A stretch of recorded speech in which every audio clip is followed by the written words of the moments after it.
नाज़रीन अस्सलाम वालेकुम, मैं ज़ाहिद अमीन। रिसाइट टुडे में एक मरतबा फिर आपका इस्तकबाल है, स्वागत है, खैर मकदम है।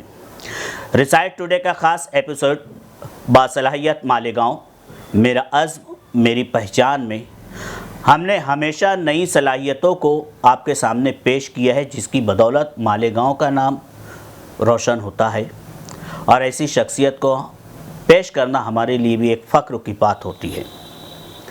यूँ तो हमने देखा है कि पूरे हिंदुस्तान में सड़कों का एक जाल बिछा हुआ है। सीलिंग के जैसा पुल तामीर होता है, 4 लेन और कई ऐसे 6 लेन रोड तैयार हो रही है। इस तेज़ रफ्तारी के दौर में तेज़ रफ्तार कारें चलती है और उसमें अगर कोई शराबी शराब के नशे में गाड़ियाँ चलाता है, कार चलाता है, तो फिर उस वक्त तो उसकी कार पर ना उसका कंट्रोल होता है, ना ही तो वो किसी की जान की फ़िक्र करता है। ऐसे हादसात की वजह से बहुत सी जानें जाती हैं।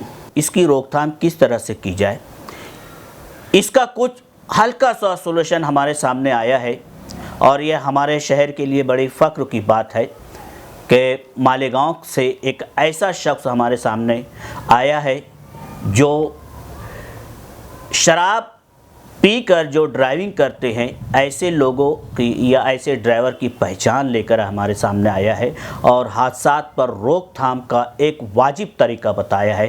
तो आइए हम उन्हीं शख्सियत से मुलाकात करते हैं।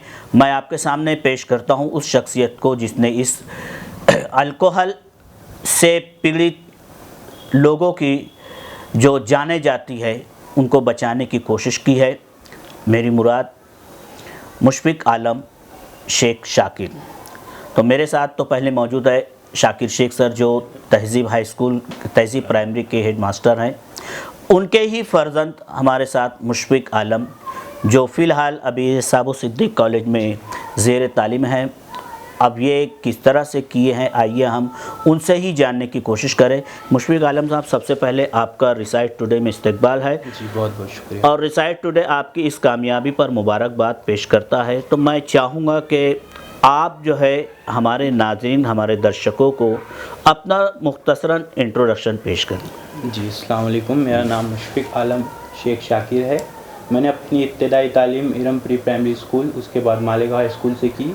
उसके बाद मैंने इंजीनियरिंग करने की जो अपनी कोशिश की और उसके बाद हमने जेईई का एग्ज़ाम दिया और मैंने रहमानी 30 से अपनी 11th-12th भी की और मैंने सीबीएसई बोर्ड से अपना 12th का एग्ज़ाम दिया है अल इरफान स्कूल से, जो कि औरंगाबाद में है। अभी फ़िलहाल मैं साबो सिद्दीक़ कॉलेज ऑफ इंजीनियरिंग, जो कि मुंबई में है, वहाँ से 2nd ईयर मैकेनिकल इंजीनियरिंग कर रहा हूँ। तो जो प्रोजेक्ट की बात मैं करना चाहता हूँ, उससे पहले मैं कुछ लोगों का शुक्रगुज़ार हूँ, जिसमें मेरे कलीग्स हैं असद फराज सिद्दीकी, मुश्ताक शेख, आफ्ताब आलम। और सबसे ज़्यादा मैं शुक्रगुज़ार हूँ हमारे project guide doctor Nilesh sir का, क्योंकि उनकी मदद के बिना ये प्रोजेक्ट बनाना हम लोग के लिए जो मुमकिन ना होता। सो मैं इन लोगों का भी बहुत बड़ा शुक्रगुज़ार हूँ। उसके बाद मैं अपने वालिदैन का शुक्रगुज़ार हूँ। उन्होंने मेरे तालीम के ऊपर जो अपना कंट्रीब्यूशन दिया, अपना सेक्रीफाइस दिया, उसकी वजह से आज मैं हूँ जो जिस मुकाम पे खड़ा हूँ और हमने जो आला दरियाफ़्त किया, इसमें उनका भी कुछ हिस्सा है। तो अब जो है मेन जो हमने प्रोजेक्ट बनाया उसकी तरफ हम बढ़ते हैं। तो जो इंजीनियरिंग कॉलेज जैसे आप देखते होंगे, उसमें इस तरह का होता है कि अगर आप कोई प्रोजेक्ट बना रहे हैं तो उसका एक वैलिड रीज़न आपको देना होता है। ऐसा नहीं कि बस कुछ भी डिसाइड किया बना लिया, just a waste of time और मनी। तो हमने पहले डिसाइड किया कि जो सोसाइटी में प्रॉब्लम है उस पर हमें पहले एक रिसर्च करना चाहिए। तो 1-2 महीने हमने 1 साल पहले तकरीबन हमने ये स्टार्ट किया था, जो प्रोजेक्ट का टॉपिक सिलेक्ट करना। तो 1-2 महीने तो हम हमारे इसी में गुजर गए कि जो प्रॉब्लम्स है, तो हमने रोड ट्रांसपोर्ट पर ज़्यादा ध्यान दिया, क्योंकि हमारा लाइन मैकेनिकल उससे रिलेटेड है। नहीं, आपके पास और भी कोई ऑप्शन होंगे कि आपने इसी को क्यों सिलेक्ट किया? सर, हमें स्पेशल गाइडेंस भी हमें दी गई थी कि आप रोड ट्रांसपोर्ट से रिलेटेड जो प्रॉब्लम्स आ रही हैं उस पर आप एक रिसर्च कीजिए। ये हमारे डॉक्टर नीलेश सर का हमें मशवरा था। तो उस पर से हमने सोचा, और जब हमने रिसर्च निकाली तो गवर्नमेंट ऑफ इंडिया की अगर आप ऑफिशियल वेबसाइट पर देखेंगे, जो ministry of transport and road transport है, उस पर आपको 2017 का डेटा मिल जाएगा। उसमें आप देखेंगे 2017 में 14,000 ड्रंक ड्राइविंग केसेस हुए एक्सीडेंट के, उसमें से महाराष्ट्र का रैंक 5th है। यानी हम देख रहे हैं कि काफ़ी यह है शराब के नशे में गाड़ियां चलाने का जो नुकसान है, जो हादसात है, वो इंडिया के अंदर बहुत ज़्यादा है और उसके साथ उसका लेवल जो है महाराष्ट्र के हमारी रियासत की बात करें तो 5वें नंबर पर आता है। इस बुनियाद पर आपने जो है यानी मुशफिक आलम ने जो है इस फील्ड को चुना कि आखिर इस तरह के हादसात को किस तरह से रोका जाए और कौन सा आला आपके दरमियान है, ये इसी को बात को आप पेश कर रहे हैं।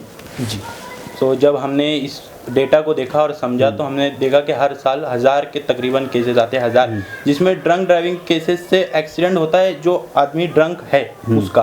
अब जाहिर सी बात है जो एक्सीडेंट हो रहा है वो एक गाड़ी से तो होगा ही, जो गाड़ी से टकरा के जो एक्सीडेंट हो रहा है तो सामने वाली गाड़ी जिसने शराब नहीं भी पिया उसका भी नुकसान हो रहा है, और गाड़ी जो ड्राइवर चलाता है शराब उसने भी है, हर जाना उसका पूरी जो पैसेंजर्स होते हैं उनको भुगतना पड़ता है। तो ये एक बहुत बड़ी समस्या थी और गवर्नमेंट के पास इसका कोई सॉल्यूशन नहीं था। गवर्नमेंट ने पहले क्या किया, चेक पोस्ट लगा दिए जो बड़े हाई स्पीड जो हाईवेज है मुंबई में, जैसे आप देखेंगे सी लिंक है और मरीन ड्राइव वगैरह, जहाँ पर स्पीड लिमिट होती है 100 के आसपास।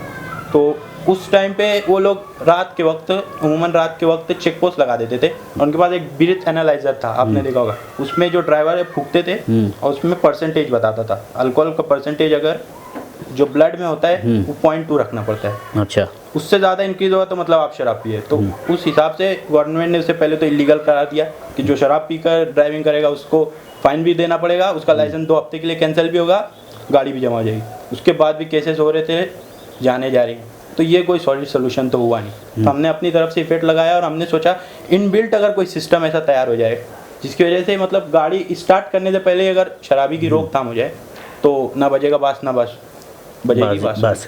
तो हमने क्या किया, पहले कुछ डिज़ाइंस तैयार किए। पहले जो हर प्रोजेक्ट का एक डिज़ाइन होता है ना, पहले जो डिज़ाइन तो होती है, तो पहले हमने सोचा था कि एक फेशियल मॉनिटरिंग सिस्टम बताएंगे, मतलब एक कैमरा लगा देंगे, अगर शराबी के आप देखेंगे तो आँख ऐसे करता है, थोड़ा उसका बिहेव चेंज हो जाता है शराब पीने के बाद। तो वो हमारा एक प्रोजेक्ट का आइडिया था लेकिन वो फेल हो गया बाद में। उसका डीमेरिट ये था कि सिर्फ शराबी ऐसा नहीं करता, कोई बीमार है जिसको बुखार है उसका भी आँख लाल होता है, उसका टेम्परेचर भी बढ़ जाता है।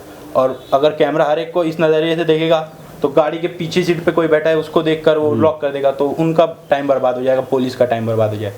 हमने उसको बहुत रिसर्च किया, 4-5 महीने इसमें गुजर गए।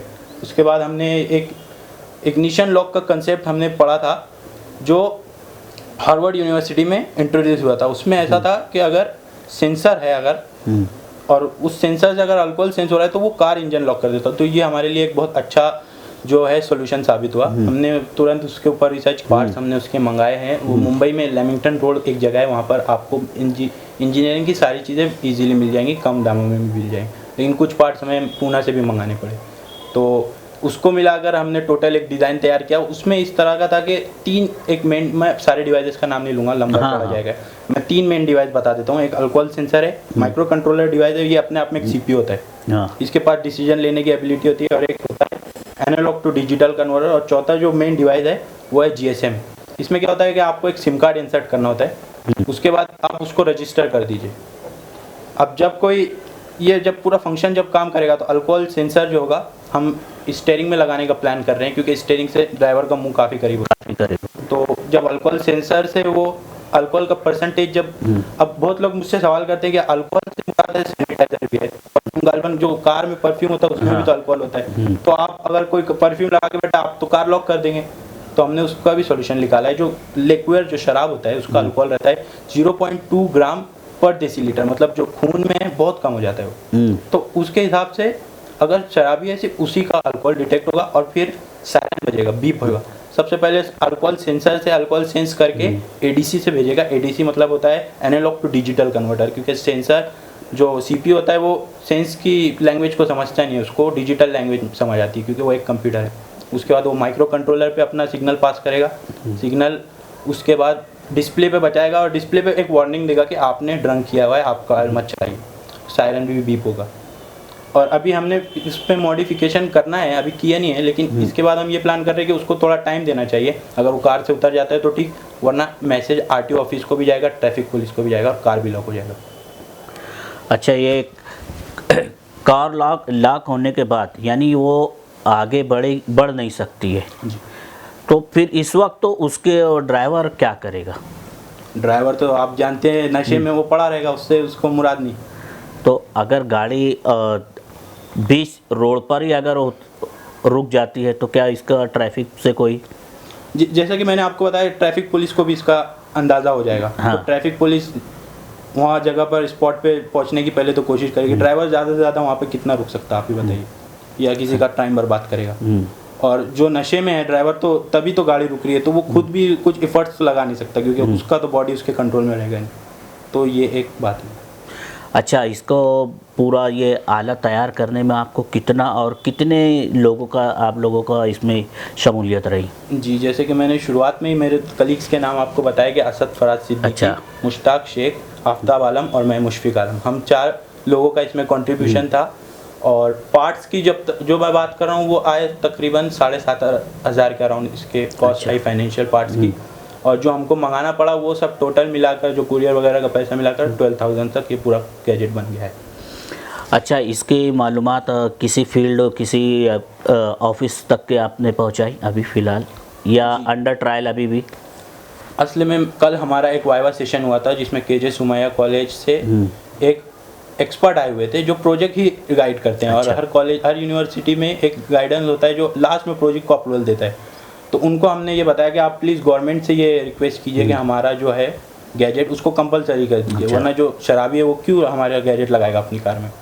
मुशफिक आलम साहब, आप जो है मैकेनिकल इंजीनियरिंग में अपना काम निभा रहे हैं, आगे आपके लिए कोई और प्रोजेक्ट जिससे हम और सारा शहर, सारी दुनिया मुस्तफ़ीज़ हो? जी, इंशाल्लाह we will try my best in my field and in my skill and I need your दुआ एंड सपोर्ट। Very well. और मैं चाहूँगा कि जो शराबी जो ड्राइविंग करते हैं उन्हें आप अपनी तरफ से कोई पैगाम देना चाहेंगे? जी, मैं बस जो शराबी है उनको ये पैगाम देना चाहूँगा कि आप सबसे पहले तो अपनी जान का सोचिए, क्योंकि एक जान से जुड़ी कई जान होती हैं। आप अपने परिवार, अपने बच्चों के बारे में सोचिए। अगर आप उससे भी अगर आप नहीं मान रहे हो तो आप अपने भारत देश के बारे में सोचिए, क्योंकि देश का कानून तोड़ना भी एक देशद्रोही को दर्शाता है। बहुत अच्छी बात की है कि आप भारत के कानून का पालन कीजिए। आपकी देशभक्ति इसी में भी है कि भारत के कानून का पालन करें। मुशफिक आलम साहब के वालिद जो है आज हमारे सामने मौजूद हैं, शाकिर शेख सर, जो एक जानी मानी शख्सियत है, तालीमी मैदान में नुमायाँ कामयाबी हासिल की है। और उनका समर है कि आज एक ऐसा पेड़ उनके सामने उगाया है जिनकी छांव आप लेना चाहेंगे। शाकिर सर, सबसे पहले तो आपको मुबारकबाद कि आपके बच्चे ने इतनी बेहतरीन तालीम हासिल की। क्या आपको लगता था कि आपका बच्चा जो है इस फील्ड में कुछ कर सकता है? हाँ, देखिए, ये बहुत ज़माने तालिब इल्मी से, बहुत कम उम्र से ही इसकी यही सब कोशिश रहती थी, नई नई चीज़ें बनाना, ये करना। और उसी का नतीजा है कि रहमानी 30 में उसका सिलेक्शन हुआ था, जो IIT के लिए हम कोशिश करते हैं। तो इंजीनियरिंग में उसको दिलचस्पी थी। और मैं यानी आम पेरेंट्स के लिए और स्टूडेंट्स के, भाई जिसमें आपकी दिलचस्पी है, तो पेरेंट्स भी कोई ऐसा जोर ना दें कि भाई यही आप करो, बच्चों को ज़बरदस्ती के डॉक्टर और ज़बरदस्ती के इंजीनियर मत बनाओ। जो बच्चों की जिसमें दिलचस्पी है, अगर उस तरीके से बच्चों के बारे में सोचेंगे तो अच्छे नताइज उसके आते हैं, और वो अभी आपके सामने है। तो ये यहाँ पर बहुत अहम बात शाकिर सर ने कही है कि बच्चा जिस फील्ड में दिलचस्पी लेना चाहता है उस फील्ड की जानिब ही उसे रागिब करे, ताकि वो उस फील्ड में अपनी तमाम महारत सलाहियत को उभार कर ज़माने के लिए फ़ायदा मंद हो, ना कि हम अपनी ख्वाहिश के मुताबिक बच्चे के मुस्तकबिल से खेलें। तो ये एक पैगाम के साथ रिसाइट टुडे टीम आपसे रुखसत चाहते हैं। हम मुशफिक आलम साहब को और शाकिर शेख सर को मुबारकबाद पेश करते हैं और उम्मीद करते हैं कि ये एपिसोड जो हमारा आज लॉन्च किया जा रहा है, उम्मीद है कि आप इसे ज़रूर पसंद करेंगे और अपनी फितरी या अपनी पसंद की जो फील्ड है उसे ज़रूर सेलेक्ट कीजिए और उसी में अपना मुस्तकबिल बनाइए। यही आज का पैगाम है। फिर अगले एपिसोड में हम फिर किसी नई सलाहियत के साथ आपके सामने पेश होंगे। तब तक देखते रहिए रिसाइट टुडे। खुदा हाफिज़।